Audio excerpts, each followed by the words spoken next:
पाकिस्तान तहरीक इंसाफ ने बड़ा वावेला मचाया हुआ था, बड़ा शोर मचाया हुआ था कि हम ये कर देंगे, हम वो कर देंगे, इन्होंने ये कर दिया, इन्होंने वो कर दिया। कि रहने के लिए उनके सरों पर छत मौजूद नहीं है, पहनने के लिए उनके पास कपड़े मौजूद नहीं है, खाने के लिए उनके पास रोटी मौजूद नहीं है। सो आप लोगों को एहतजाज करना होगा, सोशल मीडिया पर एहतजाज रिकॉर्ड करवाना होगा, आपको पार्लियामेंट लाजिस के सामने जाना पड़ेगा, आपको सुप्रीम कोर्ट ऑफ पाकिस्तान के सामने जाना पड़ेगा, आप लोगों को आवाज़ उठानी होगी, आप लोगों को अपना हक छीन के लेना पड़ेगा। बिस्मिल्लाहिर्रहमानिर्रहीम। करोड़ों दरुद व सलाम उस पाक ज़ात पर जो वजह वजूद कायनात है।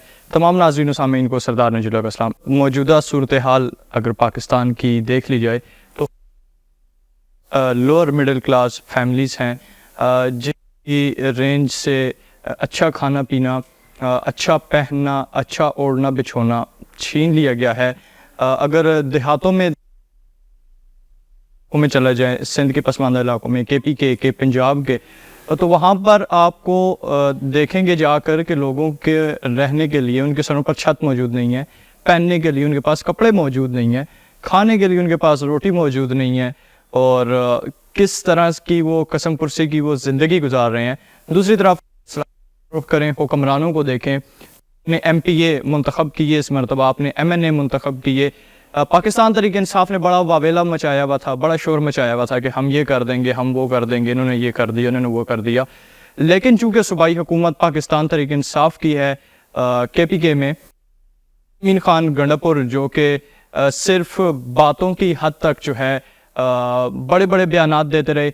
सिर्फ अगर बिजली की एक चीज़ को देख लिया जाए कि बिजली के हवाले से वो किस तरह के बयानात देते रहे और जिस तरह की वो धमकियाँ देते रहे, पेस्को को, वफाकी हुकूमत को वो धमकियाँ देते रहे, लेकिन आखिर में क्या हुआ, लोड शेडिंग उससे भी ज़्यादा कर दी गई है। पहले जहाँ पर लोड शेडिंग 12 घंटे की होती थी, वहाँ पर अब 16 घंटे और 18 घंटों तक चली गई है। सिर्फ हरीपुर की बात कर लें, ज़िला हरीपुर की, तो यहाँ पर शहर में भी दिन में 5 से 6 घंटे की इस वक्त लोड शेडिंग हो रही है, रात को 4-5 घंटों की लोड शेडिंग हो रही है। आप बिजली के रेट देख लें, फी यूनिट हमारे पास किस हद तक चली गई है। आप खाने पीने के, आप आटे के रेट को देख लें, आप दूध के ऊपर टैक्सेस देख लें, आप दवाइयों के ऊपर टैक्सेस देख लें कि जो शख्स बीमार है, जिसे इलाज की अशद ज़रूरत है, पैसे ना होने के बायस वो अपना इलाज नहीं करवा पा रहा, और मज़ीद जो है कि हालात हमारे बदतर होते जा रहे हैं। और हमारे जो हुक्मरान हैं, जो हमारे वोट से हमारे वोट से जो मुंतखब हुए हैं और जिनके ऊपर हमें बड़ी उम्मीदें थीं, जिनके ऊपर हमें बड़ी आस थी, वो इस वक्त AC वाले रूम्स में बैठे हुए हैं। उनके प्रोटोकॉल में 50-50, 60-60 गाड़ियाँ चल रही हैं, लेकिन क्या उनसे आप सवाल करें, क्या उन्होंने अपने प्रोटोकॉल में कोई कमी की है? आपके तो ऊपर टैक्स भी लगा दिए गए हैं, आपको जो नॉन फाइलर्स हैं उनकी सिम्स भी बंद कर रहे हैं, उन्हें जीने का हक नहीं है। तो जो है फाइलर हैं हमारे पास, या जो आपके हुक्मरान हैं, क्या आपने उनसे सवाल किया है कि उन्होंने आपके लिए क्या किया है? चूँकि अगर मुश्किल वक्त है, पूरे मुल्क के ऊपर मुश्किल वक्त है, तो वो भी इसी मुल्क के बाशिंदे हैं, वो भी हमारी तरह इंसान हैं, तो उन्हें भी हमारे साथ इस मुश्किल वक्त में हमारे साथ ये मुश्किल वक्त गुजारना चाहिए। वरना अच्छे हालात में वो हमसे कोई तवक्को ना रखें कि हम उन्हें जो है कि अच्छे हालात मुहैया करेंगे बाद में। लेकिन चूँकि वो ये फरमाते हैं हमेशा कि जी ये मुश्किल वक्त है, हम बहुत जल्द इस मुश्किल दौर से निकल जाएंगे, तो हम नहीं निकल पा रहे। वो ज़रूर इस मुश्किल दौर से निकल गए, लेकिन उनके लिए मुश्किल दौर कभी था ही नहीं। वो हमेशा से हमारे खून पसीने की कमाइयों पर पलते रहे हैं, और उनकी नस्लें दर नस्लें उन्होंने सियासत को कारोबार बनाया हुआ है। उन्होंने हर एक चीज़ को किसी भी आप डिपार्टमेंट को देख लें, सरकारी अहदेदारों को देख लें, तो उन्होंने इस चीज़ को विरासत में लेके जा रहे हैं और अपने ही ख़ानदान के लोगों को जो है कि वो फ़ायदे पहुँचा रहे हैं। ये चंद ख़ानदान हैं जो इस वक्त हमारे ऊपर मुसल्लत हुए हैं और कि सही बड़े बड़े रगड़े दे रहे हैं। तो मेरी आप लोगों से गुजारिश है कि आप लोग चूँकि इस मुश्किल वक्त में, तो आप इन लोगों को भी इस मुश्किल वक्त में डालें। इन लोगों के लिए भी उतना ही मसाइल पैदा किए जाएं जिन मुश्किल मसाइल से हम गुजर रहे हैं। हम अगर बगैर बिजली के सो रहे हैं, या अगर हम सोलर प्लेट्स के ऊपर टैक्सेस दे रहे हैं, हम अगर सांस लेने के ऊपर टैक्सेस दे रहे हैं, तो इन्हें भी टैक्स अदा करने होंगे, इन्हें भी हमारे साथ उस मुश्किल दौर में जीना होगा, उन्हें भी वो सख्तियाँ बर्दाश्त करनी होंगी जो हम सख्तियाँ बर्दाश्त कर रहे हैं, सिर्फ और सिर्फ इस मुल्क पाकिस्तान की इज़्ज़त की खातिर, इसकी तरक्की की खातिर।